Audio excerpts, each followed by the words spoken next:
यहाँ पे doctor Ellis की एक book humans are not from earth, इसका रेफरेंस देना बहुत लाजमी है। इस बुक के मुताबिक there is a sudden jump in a human evolution, मतलब इंसान जो आहिस्ता आहिस्ता ग्रो कर रहा था, आहिस्ता आहिस्ता चीज़ें सीख रहा था और उसको सीखने में लाखों साल लग गए, उसमें अचानक से एक जंप आया और वो इतना ज़्यादा इंटेलिजेंट और इतना समझदार हो गया। इसे देखकर ऐसा लगता है जैसे इंसान की हिस्ट्री में अचानक से कुछ चेंज आई, जैसे कि एक जेनेटिक मॉडिफिकेशन।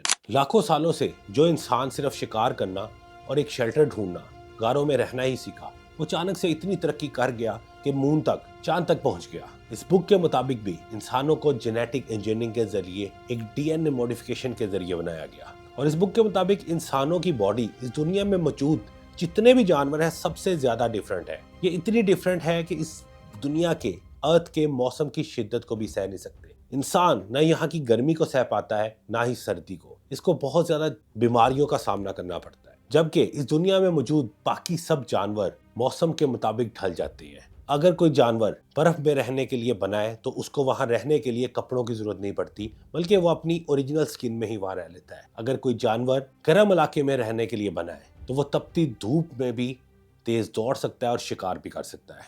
और कोई चीज अगर पानी के अंदर रहने के लिए बनी है तो वो वहां भी सांस ले सकती है। लेकिन इंसान को इसमें से कुछ भी करने के लिए एक नई टेक्नोलॉजी, एक नई फैसिलिटी बनानी पड़ती है। वो ये सारे के सारे काम नेचुरली नहीं कर सकता। वो मौसम की शिद्दत को कपड़ों में चेंजेस किए बगैर नहीं सह सकता। वो बीमारी को दवाई के बगैर नहीं ठीक कर सकता। और इस बुक में खास तौर पे जिक्र किया गया है ह्यूमंस की बैक पेन के बारे में।